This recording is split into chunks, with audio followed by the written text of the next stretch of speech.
Olá, pessoal. Vamos voltar agora ao nosso estudo do artigo 5º, só que agora especificamente tratando dos remédios constitucionais ou garantias constitucionais. Nós estamos falando de 5 remédios constitucionais: habeas corpus, habeas data, mandado de segurança, mandado de injunção e ação popular. Então vamos começar agora com o habeas corpus. Vamos ao nosso slide, o inciso 68. Conceder-se-á habeas corpus sempre que alguém sofrer ou se achar ameaçado de sofrer violência ou coação em sua liberdade de locomoção por ilegalidade ou abuso de poder. É importante perceber de antemão que o habeas corpus ele foi criado para proteger a nossa liberdade de locomoção, sempre que ela for violada ou ao menos ameaçada de violação por uma ilegalidade ou abuso de poder. Uma casquinha de banana que comumente é cobrada em prova é perguntando se cabe habeas corpus quando é cabível a liberdade provisória. Não. O habeas corpus é uma ação que é proposta quando a prisão é ilegal ou abusiva. Então, se cabe a liberdade provisória, deve ser feito um pedido de liberdade provisória. Se esse pedido for negado, mesmo sendo cabível, nós vimos no bloco anterior que toda vez que é cabível a liberdade provisória com ou sem fiança, o juiz é obrigado a conceder. Então, se é feito o pedido e o juiz nega, quando é o caso de liberdade provisória, aí sim a prisão se torna ilegal. E aí sim é cabível o habeas corpus. Mas o simples pedido de liberdade provisória não enseja a ação de habeas corpus. Outra coisa importante perceber é que ele fala que cabe habeas corpus quando alguém já teve violado ou está sendo ameaçada a sua liberdade de locomoção. Então a gente já pode perceber de antemão que é cabível o habeas corpus preventivo e o habeas corpus repressivo. O habeas corpus preventivo é aquele em que você se antecipa a uma prisão ilegal e abusiva, que está na iminência de ocorrer. Vamos dar um exemplo. O juiz dá uma ordem, prenda-se o réu, ponto. Essa ordem ela é ilegal, porque ela não tem fundamentação. E vimos em blocos anteriores que a pessoa só pode ser presa por ordem escrita e fundamentada de autoridade judiciária competente. Então tem que ter uma fundamentação. A ordem prenda-se o réu, sem qualquer fundamentação, ela por si só já é ilegal. Se eu sei que a ordem é ilegal, eu não preciso aguardar a prisão, porque a prisão, consequentemente, também será ilegal. Nesse caso, é possível entrar com habeas corpus preventivo, onde você se antecipa à futura prisão, sabendo que ela será ilegal e tenta impedir. O pedido deste habeas corpus preventivo é um salvo-conduto, que é uma ordem de não prisão. É uma ordem dizendo que você não pode ser preso por aquele motivo. Já o habeas corpus repressivo é quando você já está preso e a prisão foi ilegal ou foi abusiva. Nesse caso, o pedido é um alvará de soltura, que é uma ordem do juiz para que você seja colocado em liberdade. Além disso, existem outras características importantes, uma delas que caiu em prova recentemente. Essa violação da liberdade de locomoção tem que ser feita por autoridade pública ou pode ser por autoridade particular para eu usar o habeas corpus? Tanto faz. Você pode ser preso por uma ordem judicial, por um policial, por um delegado, mas você também pode ter tido essa violação por uma entidade particular. Exemplo, o sujeito está internado em uma clínica de reabilitação para dependentes químicos, porém ele não é usuário de drogas. Então, neste caso, essa violação da liberdade de locomoção, ela está sendo ilegal, ela está sendo abusiva. É possível também entrar com ação de habeas corpus. Então, notem que não precisa ter sido uma violação causada por uma autoridade pública. Outra característica importante é que qualquer pessoa pode ajuizar uma ação de habeas corpus. Um menor de idade, um louco, um incapaz, qualquer pessoa pode ajuizar uma ação de habeas corpus. E é uma das poucas ações no Brasil em que você não precisa estar representado por advogado. Você, pessoalmente, sem representação por um procurador, por um advogado, pode escrever com suas próprias palavras o motivo da prisão ter sido ilegal ou abusiva e pedir ao juiz para ser colocado em liberdade. E como não precisa de advogado, você também não precisa fazer qualquer fundamentação jurídica. Então não precisa citar lei, não precisa citar doutrina ou jurisprudência. Com suas palavras, você escreve o motivo da prisão ter sido ilegal ou abusiva. E também não tem formalidade nenhuma a ser seguida. Então notem que existem habeas corpus que já foram feitos em sacola de pão. Recentemente, chegou no Museu de Brasília um habeas corpus escrito em papel higiênico. O ano passado, houve um relato de um habeas corpus escrito em um pedaço de lençol rasgado. Não tem qualquer formalidade a seguir. Da forma que o preso puder fazer ou que qualquer terceiro puder fazer, ele vai lá e escreve com suas palavras, justificando a ilegalidade ou abusividade da prisão e pedindo para que o sujeito seja colocado em liberdade. Outro requisito importante é que já vimos no bloco anterior que o habeas corpus é uma ação totalmente gratuita.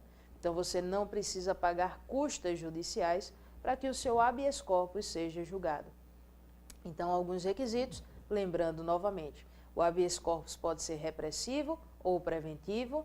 Esse habeas corpus, ele pode ser impetrado por qualquer pessoa, é gratuito, não precisa de advogado, não precisa de fundamentação jurídica, não precisa de nenhuma forma específica.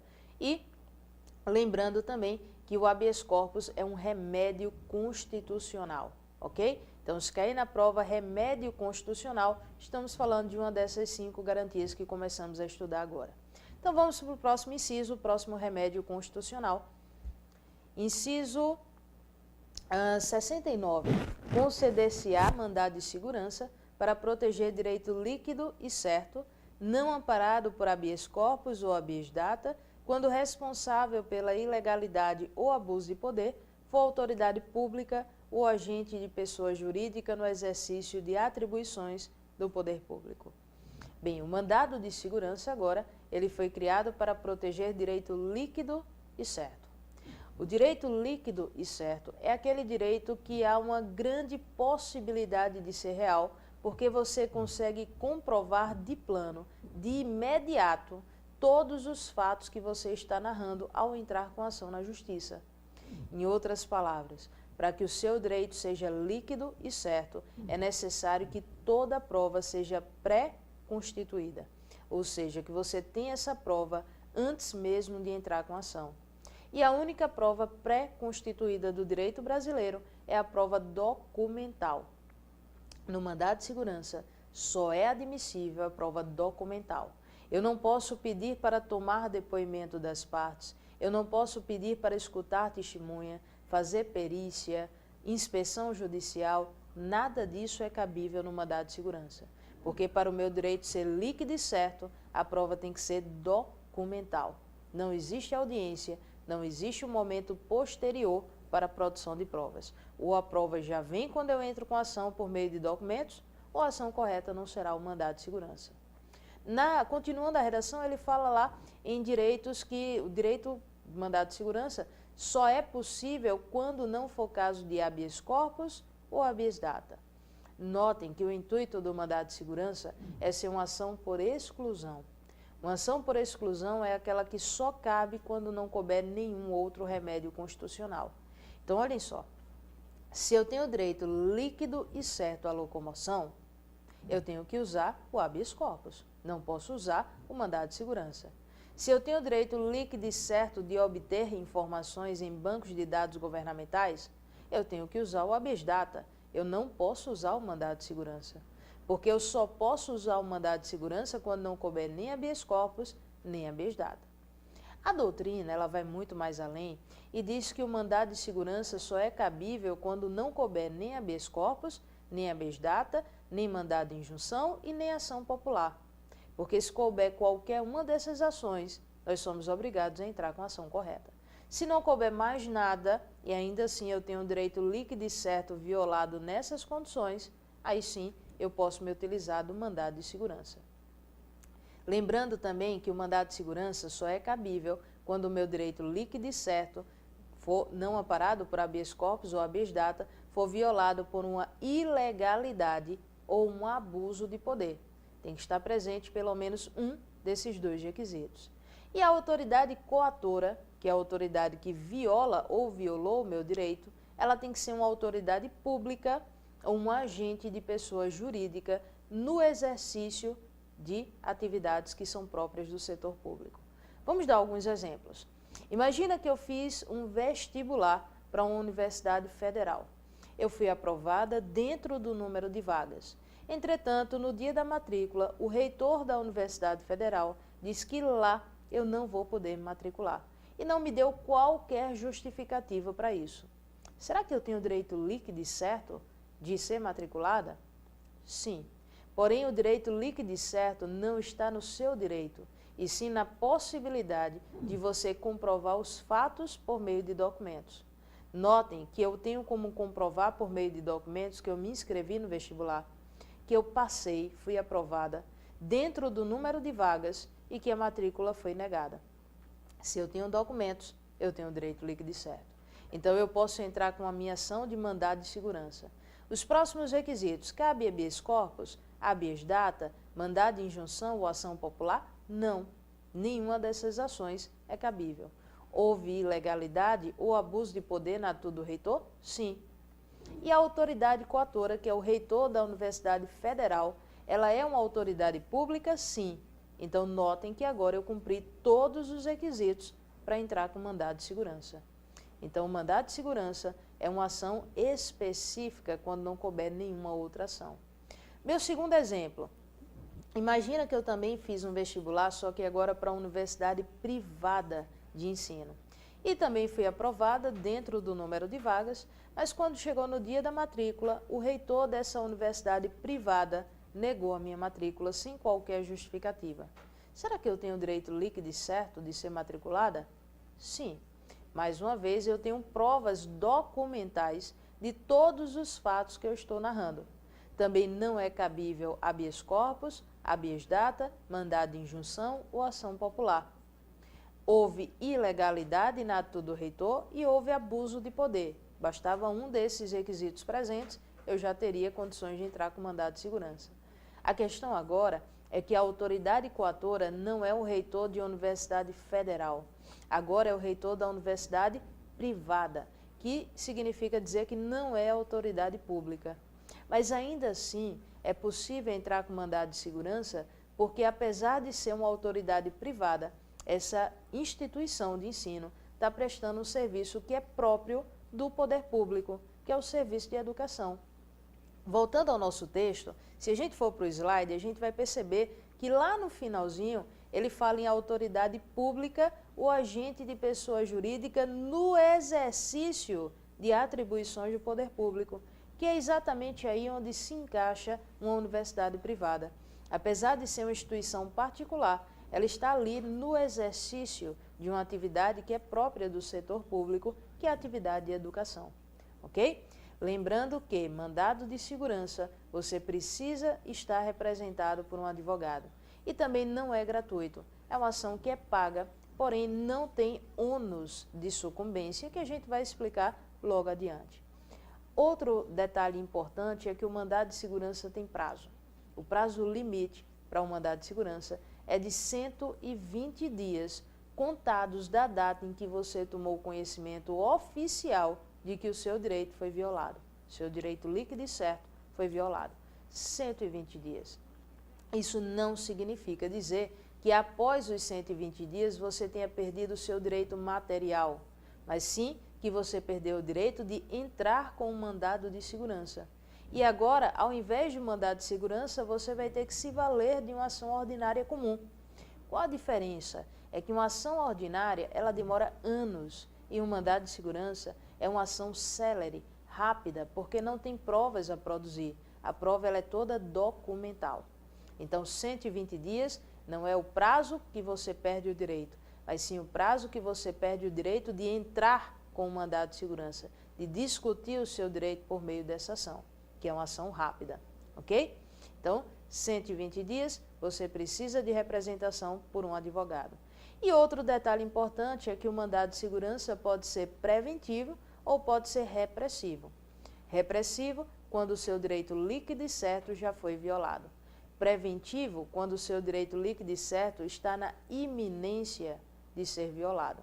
Então, ele ainda não foi violado, mas está ali pronto, prestes a ser violado, você entra com mandado de segurança preventivo. E aí, nesse caso, se for preventivo, não vai ter prazo. Se o mandado de segurança for repressivo, aí sim a gente adota aquele prazo de 120 dias. Então, seguindo adiante, nosso slide, nós vamos ter aqui um outro tipo de mandado de segurança que a gente chama de mandado de segurança coletivo. Diz o inciso 70 que o mandado de segurança coletivo pode ser impetrado por partido político com representação no Congresso Nacional. Então, vamos chamar atenção a isso. Organização sindical, entidade de classe ou associação legalmente constituída e em funcionamento há pelo menos um ano. Alguns detalhes aqui a gente tem que chamar atenção. Não é qualquer partido político que vai poder entrar com um mandado de segurança coletivo. Apenas o partido político com representação no Congresso Nacional. Para ele ter representação no Congresso, é necessário que esse partido político tenha eleito ou na Câmara ou no Senado pelo menos um representante, ou um deputado ou um senador daquele partido político. Aí, a partir daí, ele vai se tornar apto a entrar com mandado de segurança coletivo.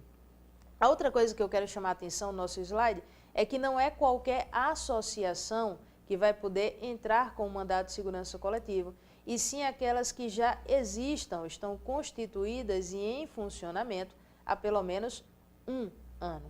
Então, o fato dela estar legitimamente constituída e em funcionamento há pelo menos um ano, significa dizer que essa associação, ela não é fantasma.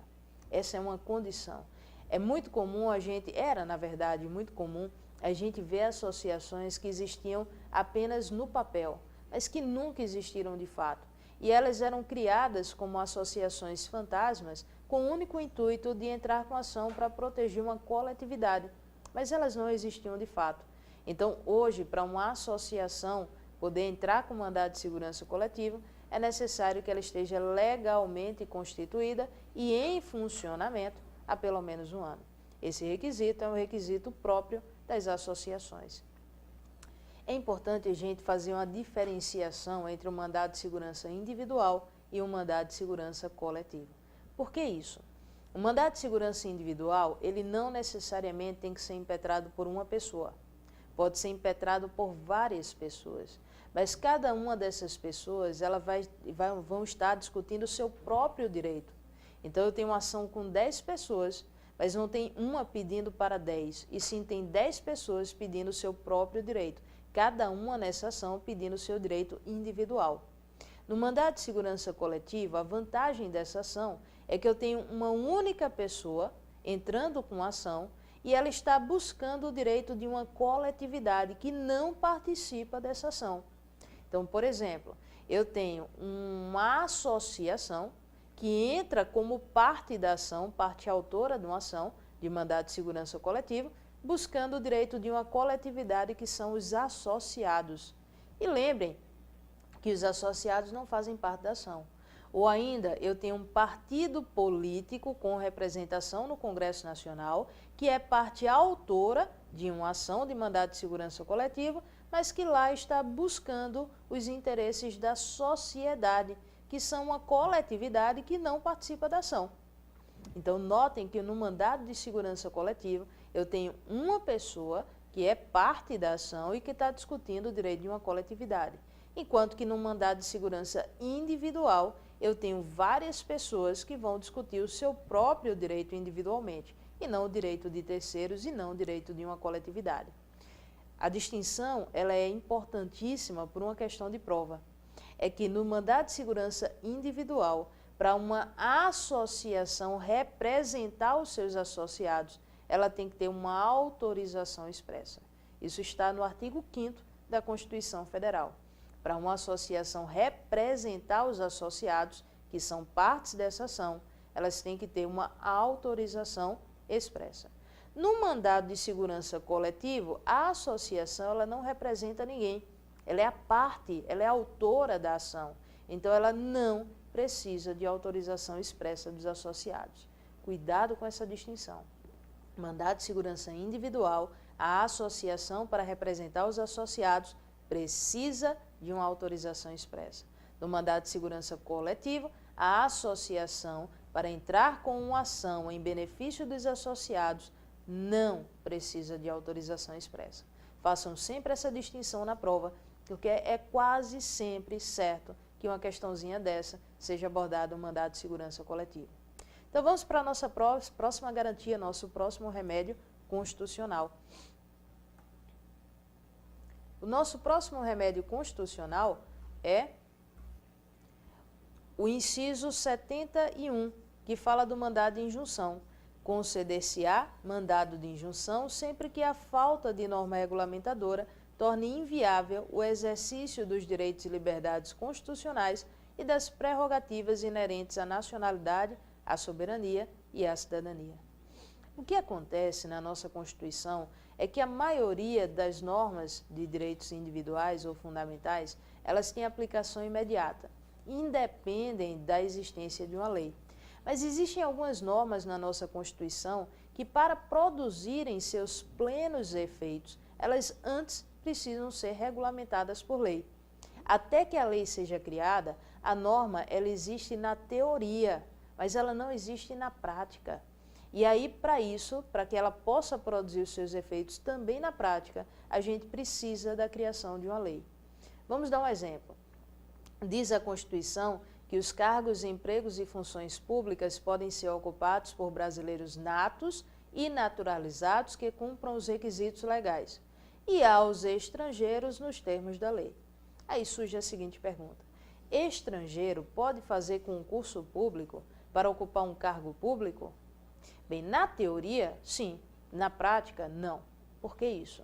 Na teoria, a Constituição diz que os cargos públicos podem ser ocupados por estrangeiros nos termos da lei. De 1988 até hoje, a lei não foi criada. E se a lei não for criada e o estrangeiro só pode exercer cargo público nos termos da lei, então essa regra ela é meramente teórica. A lei diz que o estrangeiro pode exercer cargo público. Como a lei não foi criada, ele não pode na prática. Quantos estrangeiros concursados vocês conhecem? Quase nenhum, não é isso?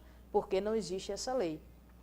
A gente só tem lei hoje para cargos de professor, para estrangeiro, professor de universidades federais, cargos científicos para pesquisadores e desde 2013 nós temos cargos para médicos do programa Mais Médico, que também vem médicos estrangeiros para exercer esses cargos públicos no Brasil.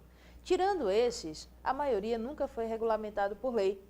Então, a ideia do mandado de injunção é que a gente tenha um remédio constitucional para pedir a criação dessa lei. Porque uma vez criada essa lei vai fazer com que a norma constitucional, na prática, possa produzir o seu efeito. Por exemplo, um estrangeiro interessado em fazer um concurso público do INSS. Como não existe lei regulamentando, ele poderia entrar com mandado de injunção pedindo a criação dessa lei. Porque aí sim, a lei sendo criada, ele poderia fazer o seu concurso público. Então, mandado de injunção serve para a criação de uma lei que dê efeitos a uma norma constitucional que não produz seus efeitos plenos de imediato. Que a gente chama de norma de eficácia limitada. Não produz todos os seus efeitos imediatos até que seja criada essa lei. Ok? Isso aconteceu em inúmeras outras situações no Brasil. Eu vou narrar uma que caiu recentemente em duas provas, uma prova do IPAD e uma prova do FCC. Então, caiu lá na prova falando do direito à greve dos servidores públicos civis. Diz a Constituição que os servidores públicos civis têm direito à greve nos termos de uma lei específica. Perfeito. Para o servidor público poder fazer greve, tem que antes criar essa lei. Entretanto, de 1988 até hoje, essa lei nunca foi criada. Então, um grupo de servidores públicos ingressou com uma ação de mandado de injunção, pedindo a criação dessa lei que desse efeito à regra constitucional e possibilitasse a eles, na prática, exercer o seu direito à greve. Bem, fizeram o pedido, só que essa ação ela vai para o Supremo Tribunal Federal. Poder Judiciário não cria lei. Então, o Judiciário notificou o Congresso Nacional de que alguém estava pedindo a criação dessa lei que desse efeito a essa norma constitucional. Perfeito? Só que, pelo princípio da separação dos três poderes, o Judiciário não pode obrigar o Legislativo a legislar. Então ele notifica, ele comunica que existem pessoas interessadas em exercer o seu direito, mas que não podem por causa da ausência da lei. Se o Congresso Nacional cria lei, perfeito, acabamos, resolvemos todos os problemas. Se o Congresso Nacional não cria essa lei, então o entendimento hoje do Poder Judiciário é de adotar a chamada teoria concretista, em que o próprio Judiciário pode dar uma decisão judicial regulamentando a norma constitucional, independentemente da existência da lei. Mas essa decisão judicial, ela só produz efeitos até a criação da lei. Uma vez criada a lei, a decisão judicial perde o seu efeito e aí vai valer a decisão que for dada pelo Congresso Nacional por meio de uma lei. Nesse caso do direito à greve, o Supremo Tribunal Federal deu a seguinte decisão: até que a lei seja criada, os servidores públicos civis podem exercer o seu direito à greve como se fossem seletistas, ou seja, empregados de empresas privadas regidos pela CLT. E vale essa decisão até que a lei seja criada. E hoje é o que está valendo. Apesar de não existir lei que regulamente a greve no direito para os servidores públicos civis, eles podem sim, na prática, exercer o seu direito à greve como se fossem seletistas. Teoria concretista. O Supremo Tribunal Federal dá uma decisão e concretiza a norma constitucional para aquelas pessoas que precisam dessa eficácia. Notem que, nesse caso, é possível o Supremo Tribunal Federal estender os efeitos dessa sua decisão para todos. Um grupo de servidores públicos entrou com ação, mas o Supremo deu uma decisão extensiva a todos os servidores públicos, chamada teoria concretista geral. Quando o Supremo restringe a sua decisão apenas para quem entrou com a ação, a gente chama de teoria concretista individual. As duas são utilizadas pelo Supremo. Teoria concretista geral estende os efeitos para além das partes que entraram com a ação. Teoria concretista individual restringe os efeitos apenas para as partes que entraram com a ação. Bem, pessoal, ficamos por aqui. Próximo bloco nós vamos concluir essas garantias, esses remédios constitucionais. Bom estudo e até a próxima.